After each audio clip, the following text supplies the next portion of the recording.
하나님의 말씀 열왕기상 11장의 말씀을 보시겠습니다. 그 즈음에 여로보암이 예루살렘에서 나갈 때에 실로 사람 선지자 아히야가 길에서 그를 만나니 아히야가 새 의복을 입었고 그 두 사람만 들에 있었더라. 아히야가 자기가 입은 새 옷을 잡아 12조각으로 찢고 여로보암에게 이르되 너는 10조각을 가지라. 이스라엘의 하나님 여호와의 말씀이 내가 이 나라를 솔로몬의 손에서 찢어 빼앗아 10지파를 내게 주고 내가 너를 취하리니 너는 내 마음에 원하는 대로 다스려 이스라엘 위에 왕이 되되 내가 만일 내가 명령한 모든 일에 순종하고 내 길로 행하며 내 눈에 합당한 일을 하며 내 종 다윗이 행함같이 내 율례와 명령을 지키면 내가 너와 함께 있어 내가 다윗을 위하여 세운 것 같이 너를 위하여 견고한 지부를 세우고 이스라엘을 내게 주리라. 하나님께서 우리에게 허락하신 은혜 가운데 지난 한 주간 평안하셨습니까? 오늘 우리가 다시 말씀으로 만나게 되었습니다. 성령께서 우리 각자의 심령에 함께 하셔서 이 말씀 가운데 우리에게 필요한 기별들을 허락하시기를 이 시간 간절히 바라겠습니다. 우리는 지난 시간에 신명기 17장의 말씀을 살펴보았는데 그 말씀 가운데 누가 이스라엘의 왕이 될 자격이 있는지가 나와 있습니다. 이스라엘의 왕이 되는 자격은 두 가지가 필요했는데 먼저는 그는 이방인이 아니어야 했고 또 한 가지는 하나님께서 택하신 자여야만 왕이 될 수가 있었습니다. 사울의 시대에 그랬던 것처럼 이미 왕이 있던 솔로몬의 시대에 왕의 자격을 갖춘 사람이 성경 가운데 등장하게 된 것입니다. 이 왕의 자격을 갖추게 된 사람의 이름을 성경은 우리에게 여로보암이라라고 소개합니다. 그는 큰 용사였다라고 기록되어 있습니다. 그의 유능함을 알아보았던 솔로몬으로부터 중요한 역사를 감독할 역할을 부여받았던 사람이었습니다. 그가 들판에서 하나님의 선지자 아히야를 만나고 이 선지자는 옷을 12조각으로 찢어서 그 가운데 10조각을 그에게 건넵니다. 그리고 여호와 하나님께서 당신을 10지파의 왕으로 삼으셨다는 말을 이 사람에게 전하게 됩니다. 그렇다면 하나님께서는 이미 왕이 존재하던 그 시대에 왜 또 다른 새로운 왕의 자격을 갖춘 자를 허락하셨을까요? 9절로 11절의 말씀입니다. 솔로몬이 마음을 돌려 이스라엘의 하나님 여호와를 떠나므로 여호와께서 그에게 진노하시니라. 여호와께서 일찍이 2번이나 그에게 나타나시고 이에 대하여 명령하사 다른 신을 따르지 말라 하셨으나 그가 여호와의 명령을 지키지 않았으므로 여호와께서 솔로몬에게 말씀하시되 내가 이러한 일이 있었고 또 내가 내 언약과 내가 내게 명령한 법도를 지키지 아니하였으니 내가 반드시 이 나라를 내게서 빼앗아 내 신하에게 주리라. 이스라엘 나라의 왕의 정통성은 혈통에 있지 않았습니다. 우리가 신명기 17장의 말씀에서 확인한 것처럼 이스라엘 왕의 정통성은 하나님께서 과연 그 사람을 택했느냐 택하지 않았느냐에 따라 정해지는 것이었습니다. 여로보암이란 사람이 왕의 자격을 갖추게 된 것, 하나님께서 선지자를 통하여 그에게 왕의 자격이 있음을 알리신 것은 솔로몬의 배도 때문이었습니다. 그가 올바른 길로 행하지 않을 때에 하나님께서 그의 나라를 빼앗아 다른 왕에게 주겠다고 말씀하셨던 것입니다. 이 여로보암이란 사람은 하나님께서 그를 직접 택하셨기 때문에 성경적으로 볼 때에 왕의 합당한 자격을 가지고 있는 정통성이 있는 사람이 되었던 것입니다. 선지자는 하나님께서 그를 왕으로 부르신 후에 어떠한 약속을 주시는지 이야기합니다. 내가 너를 취하리니 너는 내 마음에 원하는 대로 다스려 이스라엘 위에 왕이 되되 내가 만일 내가 명령한 모든 일에 순종하고 내 길로 행하며 내 눈에 합당한 일을 하며 내 종 다윗이 행함같이 내 율례와 명령을 지키면 내가 너와 함께 있어 내가 다윗을 위하여 세운 것 같이 너를 위하여 견고한 집을 세우고 이스라엘을 내게 주리라. 선지자는 겉옷을 찢어 10조각을 그에게 건네므로 하나님의 선택을 알렸습니다. 그리고 그와 동시에 그에게 하나님의 어떠한 약속이 주어졌는지를 이야기합니다. 이것은 우리가 성경에 앞서 보았던 사울, 다윗, 그리고 솔로몬에게 주어졌던 약속과 크게 다르지 않습니다. 하나님의 말씀을, 그분의 율법을 기초 삼아 나라를 통치할 때에 하나님의 약속된 축복이 너희에게 임할 것이라고 하나님께서 이야기하신 것입니다.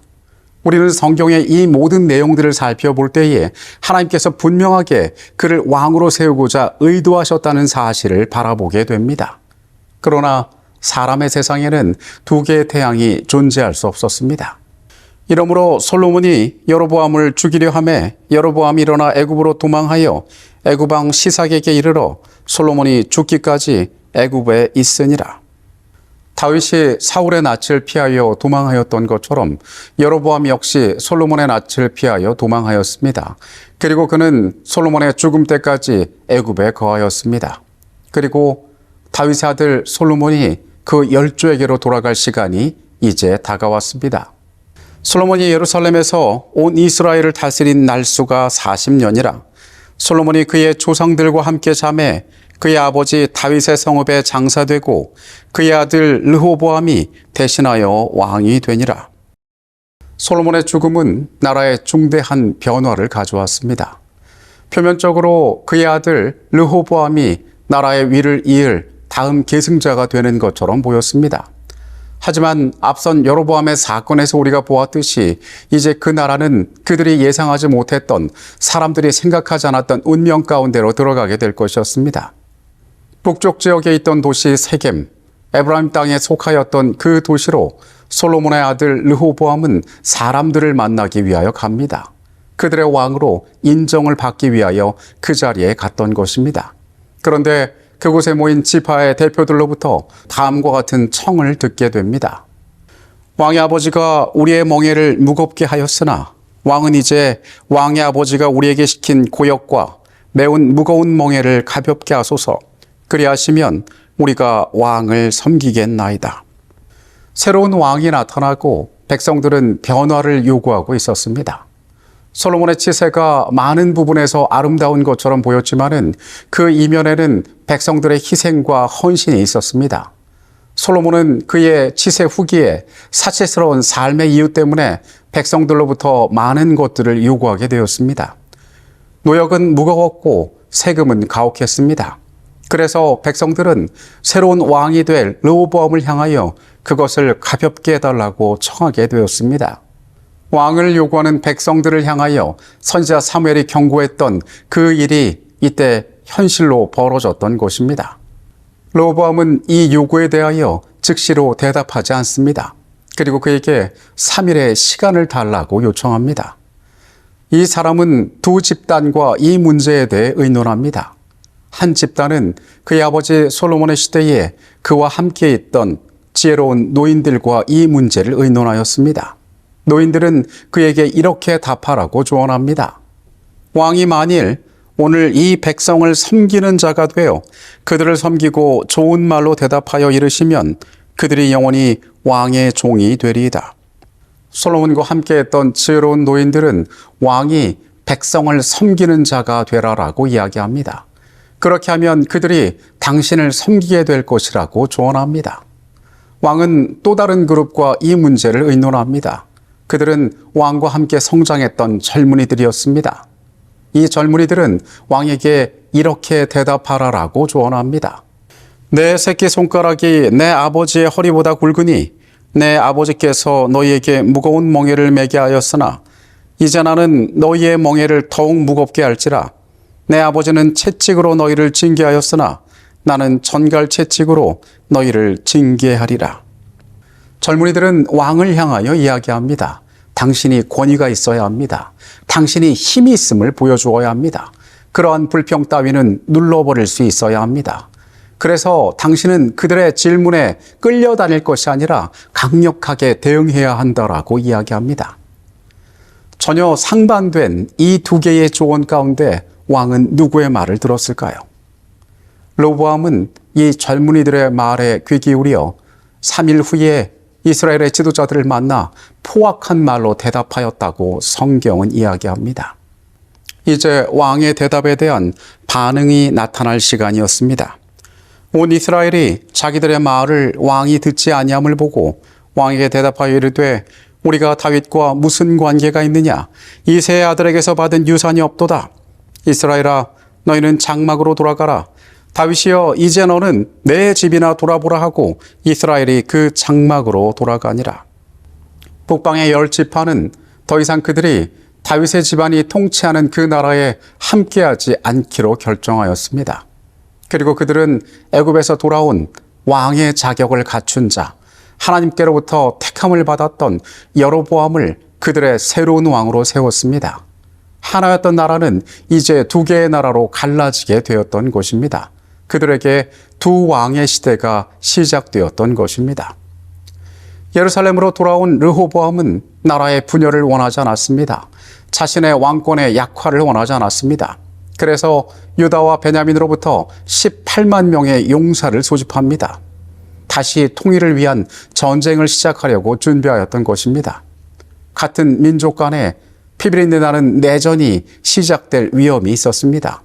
그때 하나님께서 선지자를 그들에게 보내십니다. 여호와의 말씀이 너희는 올라가지 말라. 너희 형제 이스라엘 자손과 싸우지 말고 각기 집으로 돌아가라. 이 일이 나로 말미암아 난 것이라 하셨다 하라 하신지라. 그들이 여호와의 말씀을 듣고 그 말씀을 따라 돌아갔더라. 전쟁을 준비하였던 르호보암과 유다 왕국은 하나님의 분명한 음성을 듣게 됩니다. 너희가 그 전쟁을 시작하지 말라라고 이야기한 것입니다. 이 모든 것이 나의 뜻이라고 선명하게 이야기하신 것입니다. 그러니까 북방에 새롭게 세워진 그 나라는, 북방에 새롭게 세워진 그 왕은 나의 의도대로 되었다고 하나님께서 선언하셨던 것입니다. 이제 새로운 시대가 열렸습니다. 여로보암이 북방의 왕으로 등극하게 되었던 것입니다. 성경은 이 여로보암의 시작에 대해서도 우리에게 이야기해 주고 있습니다. 여로보암이 에브라임 산지에 세겜을 건축하고 거기서 살며 또 거기서 나가서 분회를 건축하고 그의 마음에 스스로 이르기를 나라가 이제 다윗의 집으로 돌아가리로다. 만일 이 백성이 예루살렘에 있는 여호와의 성전에 제사를 드리고자 하여 올라가면 이 백성의 마음이 유다 왕 된 그들의 주 르호보암에게로 돌아가서 나를 죽이고 유다의 왕 르호보암에게로 돌아가리로다 하고, 왕이 된 여로보암은 앞서 등장했던 에브라임 가운데 있는 세겜에 새로운 나라의 도읍을 만들었습니다. 그곳에 자신이 거처할 궁을 만들고 여러 가지 제도적인 정비를 마쳤습니다. 그가 나라의 기틀을 잡을 때에 그의 마음 가운데 있는 한 가지 고민이 있었으니 그것은 종교적인 문제였습니다. 그 시절 예배의 중심은 예루살렘에 있었습니다. 그곳은 하나님 앞에 봉헌된 도시였고 그곳에 하나님의 임재가 머물고 있었습니다. 절기마다 그들은 예루살렘으로 모였고 그곳에서 그들이 하나님의 백성이며 하나님께서 그들의 삶을 어떻게 인도하시는지를 찬양하였습니다. 그런데 모든 형편이 바뀌어진 지금 예루살렘은 더 이상 그의 통치가 미치는 땅이 아니었습니다. 만약에 그의 백성들이 여전히 이전의 방법대로 예배하기 위하여 그 땅을 찾아간다면 그의 권세는 크게 약화될 것이 뻔하였습니다. 그리고 그 일로 말미암아 백성의 마음이 이 남방 유다의 왕을 향하게 되고 자신을 죽이고 결국 모든 것을 잃어버릴까 봐 이 새로운 왕은 염려하기 시작하였습니다. 하나님께서 그에게 정통성을 부여하시고 다윗의 집안에게 주신 것과 동일한 약속을 허락하셨지만은 분명히 이것은 그가 처한 또 다른 현실의 문제였습니다. 뭔가 새로운 조치가 필요한 것처럼 보였습니다. 이에 계획하고 두 금송아지를 만들고 무리에게 말하기를 너희가 다시는 예루살렘에 올라갈 것이 없도다. 이스라엘아, 이는 너희를 애굽 땅에서 인도하여 올린 너희의 신들이라 하고 하나는 베델에 두고 하나는 단에 둔지라. 이 일이 죄가 되었으니 이는 백성들이 단까지 가서 그 하나에게 경배함이었더라. 세상적인 의미에서 표현하자면 이 여로보암은 종교 개혁을 단행했습니다. 그는 이전에 믿어오던 것과는 다른 것들을 백성을 향하여 제시했습니다. 두 개의 금송아지를 만들었고 그것을 베델과 단에 두어 새로운 예배의 장소로 그곳을 준비시켰습니다. 그리고 백성들에게 설명하기를 이스라엘아 이것은 너희를 애굽에서부터 인도하여 낸 신이라고 그들에게 설명하였습니다. 여러분, 금송아지와 그리고 너희를 애굽에서 인도하여 낸 신이라고 말하는 이 모습들 우리가 성경에서 본 적이 있는 것 같지 않습니까? 출애굽기 32장에 이스라엘이 크게 배도하여 심판에 빠졌을 때에 그것과 동일한 행동이 여기에서 나타났던 것입니다. 이제 그들은 여호와 하나님이 그들을 인도한 신이라고 인정하지 않기로 마음먹었습니다. 이제 새로운 것이 너희에게 주어졌고 너희가 그것을 믿으면 된다라고 이야기하는 것입니다. 그러니까 너희는 더 이상 예루살렘에 가지 않고 이 땅에서 예배드려도 된다라고 말하였던 것입니다. 성경은 분명하게 이 일이 죄가 되었다라고 이야기합니다. 통치자로서의 그의 선택은 어떤 면에서 합리적인 것일 수 있습니다. 더 이상 그 나라를 위협하는 종교적인 특성에 대한 변수를 두지 않아도 되기 때문에 백성들이 더 이상 예루살렘에 가지 않아도 되기 때문에 그는 지혜로운 판단을 하였다고 세상 사람들은 말할 수 있습니다. 그러나 이것은 분명한 죄였습니다. 나 외에 다른 신들을 내게 있게 말지니라는 하나님의 말씀에 대한 명백한 위반이었습니다.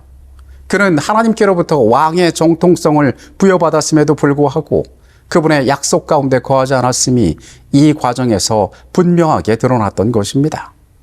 하나님을 나타내려는 이 같은 노력으로 여로보암은 너를 위하여 새긴 우상을 만들지 말고 그것들에게 절하지 말며 그것들을 섬기지 말라는 여호와의 명백한 명령을 범하였다. 10지파를 예루살렘에 가지 못하게 하려는 욕망이 너무나 강했기 때문에 여로보암은 자기 계획의 약점을 보지 못하였다. 우리는 처음으로 가서 그 사람이 왕이 되게 한 존재가 누구인지를 다시 생각해 볼 필요가 있습니다.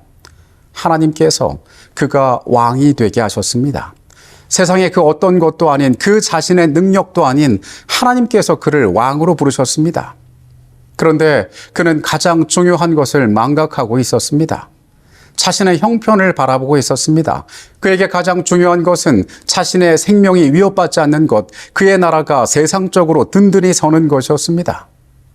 그러한 잘못된 판단과 생각 끝에 그 자신이 누구인지를 온전히 깨닫지 못하였을 때에 그는 어리석은 선택을 할 수밖에 없었습니다. 그의 이 선택은 온 나라의 지지를 받지 않았습니다. 많은 백성들은 새로운 예배에 참석하고 그의 방법에 따라갔고 왕이 말하는 말들에 순종하였을지 모르지만은 그 가운데 분명한 양심을 가지고 하나님을 섬기던 자들이 있었습니다. 먼저 레위인들은 이 거짓 제단에서 예배하기를 거부하였습니다. 그곳에 세워진 그것들은 하나님께 드리는 예배가 아니었음을 그들은 잘 알고 있었습니다. 그래서 이때 레위인들은 그들의 땅을 떠나서 그들이 섬기던 사역하던 지역을 떠나서 남방유다로 이동하게 됩니다. 레위인 외에도 신실하게 하나님을 섬기던 많은 백성들 역시 마찬가지였습니다. 그들은 거짓 제단에 경배할 수 없었습니다. 거짓이 참을 대체할 수가 없었던 것입니다. 그래서 그 나라에서 하나님의 뜻을 신실히 섬기던 그러한 진실한 백성들은 그 땅을 떠나게 되었습니다. 표면적으로는 나라의 골치 아픈 문제가 해결된 것처럼 보였지만은 여로보암은 이것을 통하여 가장 중요한 것들을 상실하게 되었습니다.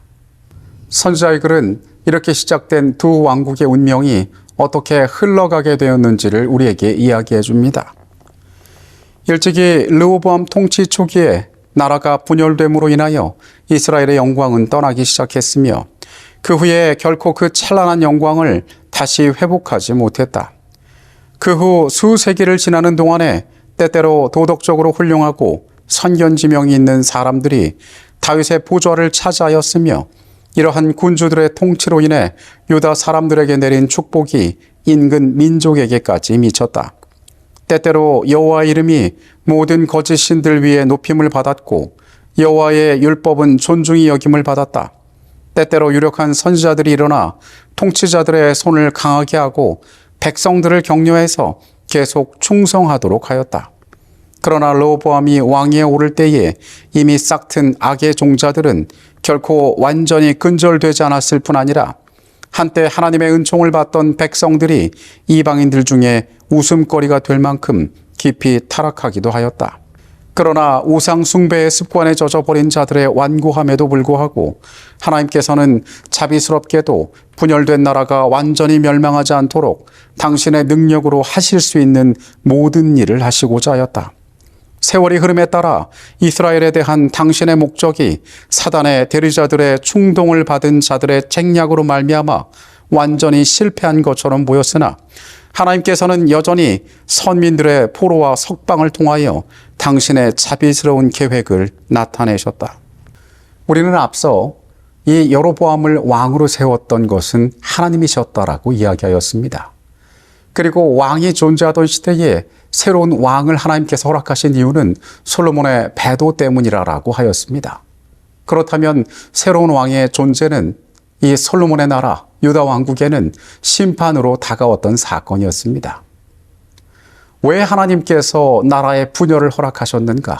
하나님께서 왜 그들에게 그런 운명을 주셨는가? 우리는 생각해 볼 수 있습니다.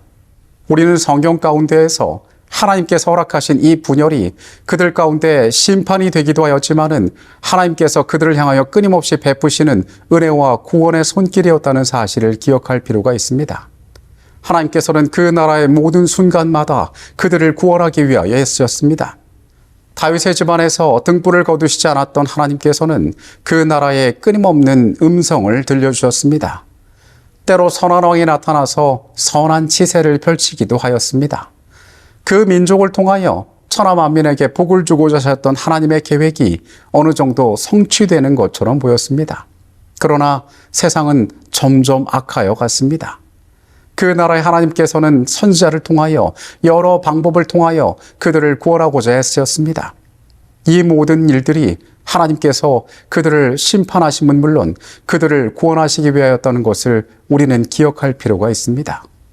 새롭게 세워진 북방의 이스라엘의 운명이 어떠했는지 우리는 또한 선지자의 글에서 볼 수 있습니다.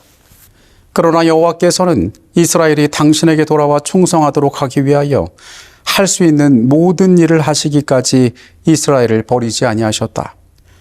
연달아 일어난 통치자들이 대담하게 하나님을 대적하고 이스라엘로 더욱 깊이 우상숭배에 빠지게 했던 길고 어두운 세월을 통하여 하나님께서는 뒤로 물러간 당신의 백성에게 연달아 기별을 보내셨다. 하나님께서 당신의 선지자들을 통하여 그들이 배도의 물결을 멈추고 당신께 돌아올 수 있도록 가능한 모든 기회를 주셨다. 나라가 분열된 후에 세월 동안에 엘리야와 엘리사가 활동했고 호세아와 아모스와 오바자의 부드러운 호소를 나라 안에서 들을 수 있었다. 이스라엘 나라를 죄에서 구원하기 위하여 하나님의 강하신 능력에 대한 훌륭한 증인들을 보내지 않고 버려둔 적은 결코 없었다. 최악의 암흑시대 동안에도 거룩하신 통치자에게 충성을 다하고 우상숭배 중에서도 거룩하신 하나님의 면전에서 흠없이 살고자 한 사람들이 있었다. 이 충성스러운 사람들은 상당수의 남은 무리에 속한 사람들로 계수되었는데 그들을 통해 하나님의 영원한 목적이 성취되도록 되어 있었다. 북방 이스라엘은 첫 단추를 잘못 끼었습니다. 첫 왕이었던 여로보암이 시작한 우상 숭배, 그가 온 나라에 끼쳤던 그 죄의 해악은 그 나라가 멸망할 때까지 계속되었습니다. 단 한 명의 선한 왕도 그들 가운데 나타나지 않았습니다. 아합과 같은 악한 존재들이 그 나라를 다스렸습니다. 온 나라가 배도하는 것처럼 보였습니다. 그런데 하나님께서는 그들을 향하여 더욱 특별한 사랑을 보여주셨음을 우리는 성경 가운데 알고 있습니다. 우리가 열왕기와 역대서를 읽을 때에 인간 나라에 돌아가는 모든 형편 가운데에서 우리는 아무런 소망을 찾아볼 수가 없습니다. 그러나 우리가 열왕기와 역대기를 읽을 때에 반드시 함께 읽어야 할 책이 바로 선지서들입니다. 하나님께서 이 시간들 동안 그 백성들을 어떻게 붙잡기를 원하셨으며 그들을 향하여 어떤 음성을 주셨고 그들이 어떻게 돌아오기를 간절히 원하셨는지 우리는 선지자들의 음성 가운데 그 시대를 향하여 부어진 하나님의 특별한 사랑들을 깨닫습니다. 그 땅에는 엘리야가 있었습니다. 엘리사가 있었습니다. 능력 있는 하나님의 일들이 그곳에 임했습니다. 하나님께서는 이 분열의 시대에 이 배도의 시대에 그 백성들과 함께 계셨고 그들을 구원하기 위하여 밤낮 없이 일하셨다는 사실입니다. 우리는 이 시대로부터 중요한 영적인 교훈들을 발견해야 합니다. 먼저 우리는 내가 어떤 존재인가를 기억할 필요가 있습니다. 이스라엘의 처음 분열왕국의 두 왕은 어떠한 존재를 기억하지 못함으로 문제들을 만나게 되었습니다. 먼저 르호보암은 젊은이들의 조언에 귀를 기울여 잔인하게 그 백성들에게 대답함으로 그의 나라의 상당 부분을 잃어버리게 되었습니다. 그는 지혜로운 자들의 조언과 같이 백성을 섬기는 자임을, 하나님께 권한을 위임받은 자임을, 자신이 어떤 존재인지를, 왕이 해야 할 일이 무엇인지를 기억할 필요가 있었습니다. 그러나 백성 위에 군림하려 하고 자신의 가장 높은 존재로 교만하게 임하였을 때에 그는 그가 가진 많은 것들을 상실하게 되었습니다. 여로보암 역시 마찬가지였습니다. 그는 정통성을 가진 왕이었습니다. 그런 그를 누가 왕이 되게 했는지를 이 사람은 기억할 필요가 있었습니다. 가장 중요한 것을 위하여 그가 선택해야 할 일들이 있었습니다. 어떠한 경우에도 그가 건드리지 말아야 할 것이 있었습니다. 그러나 그에게 주어진 모든 것이 어느 분에게서 왔는지를 망각하였을 때 그는 심각한 문제에 빠지게 되었습니다.